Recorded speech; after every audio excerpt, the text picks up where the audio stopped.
Comment fait-on pour avoir un état d'esprit de performance jour après jour? C'est exactement la question à laquelle je réponds aujourd'hui. Vous savez, dans l'économie d'aujourd'hui, c'est tellement facile de vivre dans la distraction. On est constamment bombardé par des centaines d'informations qui, en l'espace d'une fraction de seconde, peuvent venir nous faire sortir de notre zone de performance et de croissance, que ce soit un courriel, une discussion avec un collègue, un appel téléphonique, où est-ce qu'on est super performant, on est dedans, on est dans la zone de la performance, et en une fraction de seconde, ça peut nous faire visiter des zones où on est beaucoup moins performant, beaucoup moins enjoué, beaucoup moins motivé. Comment est-ce qu'on fait pour retourner dans ces zones-là et faire attention au quotidien pour maintenir un état d'esprit de performance? Il y a quelques semaines, j'ai eu la chance de mettre la main sur une étude fantastique qui a été réalisée par la docteure Carol Dweck et son équipe de chercheurs à l'Université Stanford.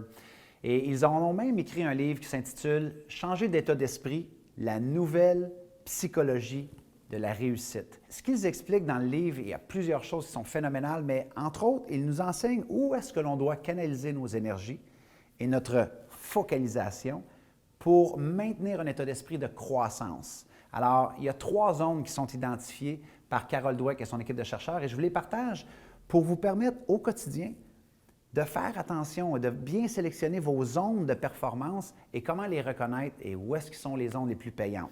Alors, zone numéro 1 qu'ils ont identifiée, c'est notre façon de gérer la possibilité de développer de nouvelles habiletés. Donc, habileté, c'est la zone numéro 1. Qu'est-ce que ça veut dire? C'est qu'il y a tellement de gens de nos jours qui le développement d'une nouvelle habileté voient ça comme une tâche tellement difficile, tellement ardue, et leur état d'esprit fixe par rapport au développement d'une nouvelle habileté va être plus « j'ai jamais été vraiment bon là-dedans, j'ai aucun talent là-dedans, même toute notre famille n'a jamais été bon là-dedans, pourquoi est-ce que je m'investirais à ce niveau-là? Ça ne sert absolument à rien. » Alors que les top performeurs, les gens qui ont un état d'esprit de croissance, eux vont avoir une perspective beaucoup plus « peut-être que je vais apprendre quelque chose de nouveau. » Présentement, je ne suis pas bon, mais ça peut juste s'améliorer. Au moins, je vais découvrir comment m'y prendre. Je vais faire des progrès à ce niveau-là. Dans la nouvelle économie d'aujourd'hui, les top performeurs sont constamment à l'affût du développement de nouvelles habiletés parce qu'ils savent que ça peut représenter d'énormes percées dans leur carrière, dans leurs relations. Juste ma propre histoire, pendant des années, j'ai fait des conférences seulement dans le marché francophone parce que j'avais un état d'esprit fixe par rapport à l'idée d'aller apprendre une nouvelle langue. Mon état d'esprit était beaucoup plus je vais avoir un accent, je ne suis pas vraiment bon en anglais, je ne serai jamais capable de faire une pleine conférence, je ne serai jamais aussi drôle en anglais que je le suis en français, etc. Et à un moment donné, j'ai un de mes mentors qui m'a dit « Martin, » alors j'étais en train de lui expliquer toutes les excuses et les raisons pourquoi je ne voulais pas développer une nouvelle habileté. Et il m'a simplement dit, avec tout l'amour qu'il avait dans son cœur cette journée-là, il m'a dit « Martin, ce serait vraiment intéressant si tu commençais à pratiquer ce que tu enseignes. » Oh, cette journée-là, ça a fait très mal. Sauf qu'il avait raison. Moi, j'étais là en tant que conférencier francophone à dire aux gens, sortez de votre zone de confort pour vous retrouver dans votre zone magique, inconfortable. Et même moi, je ne le faisais pas.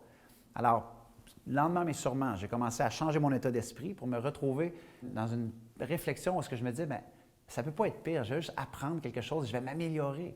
Et quelques années plus tard, d'avoir eu le privilège en anglais de partager la scène avec certains des plus grands leaders de ce monde, que ce soit Sir Richard Branson, Jack Canfield, le général Rick Elliott, Amanda Lang. Écoutez, je viens d'un tout petit village au Québec et d'avoir la chance de présenter mes conférences partout sur la planète en anglais.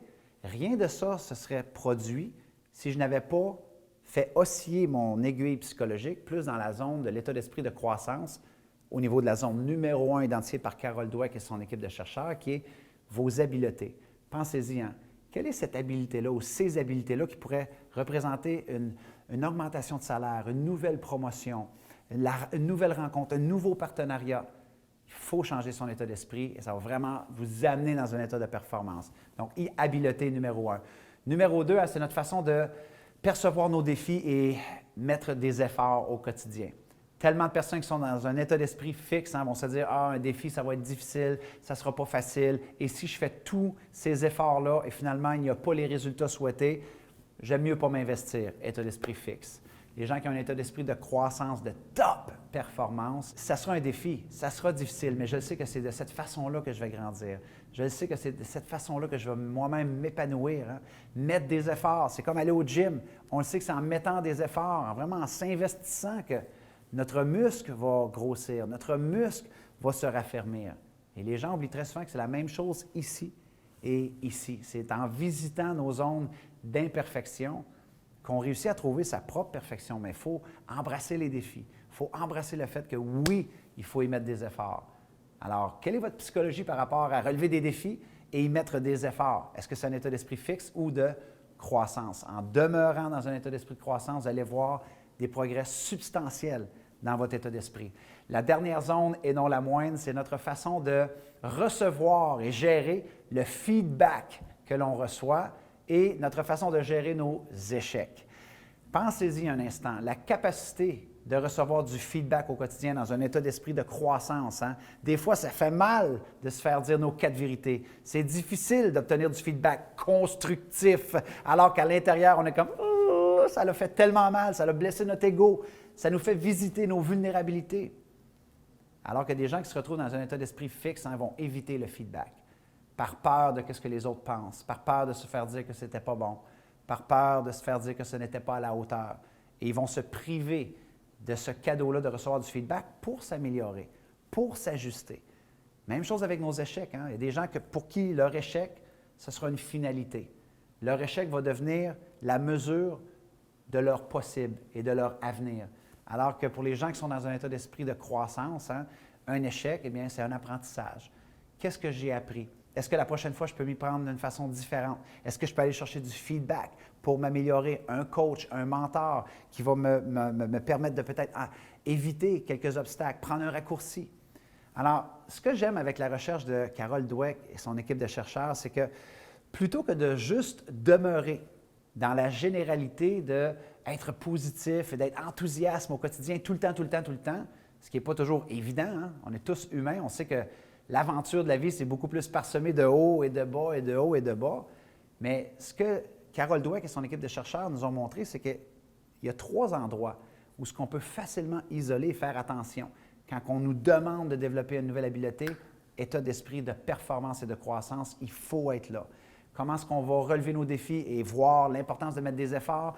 État d'esprit de croissance. Même chose avec le feedback et nos échecs, il faut être dans un état d'esprit de croissance. Si on est ailleurs, bien, on va obtenir des résultats fixes, stables. On va s'enfoncer dans la procrastination et dans le sable mouvant des excuses. Alors voilà, mes amis, hein, 3 zones dans lesquelles on doit se retrouver pour maintenir un état d'esprit de performance. Et évidemment, si vous avez retrouvé de la valeur dans cette vidéo-là, bien, sentez-vous très à l'aise hein, de payer au suivant, de partager ça avec des gens qui, eux aussi, cherchent à se retrouver dans un état d'esprit de performance au quotidien. Eh bien, vous pouvez simplement vous inscrire, cliquer ici sur « Vous abonner » ou nous laisser un commentaire. J'aime toujours de vous lire et voir qu'est-ce que vous pensez de ces vidéos-là, à quel point est-ce que ça vous aide. Et évidemment, vous pouvez toujours nous suivre sur nos 2 communautés où on a des milliers et des milliers de personnes qui suivent ce mouvement-là ainsi que nos vidéos. Alors, vous pouvez visiter notre page Facebook ou nous rejoindre sur notre communauté au martinlatulipe.ca, la tulipe avec 2 P, l'endroit à être pour apprendre à humaniser vos performances pour obtenir des résultats remplis de sens. Et tant qu'à moi, je vous dis à la prochaine. Et d'ici là, soyez reconnaissants et reconnaissantes, célébrez la magie d'aujourd'hui. Et merci sincèrement de faire partie de ces gens-là qui ont le courage de vouloir bâtir un monde meilleur. C'était votre ami Martin qui vous dit au revoir tout le monde.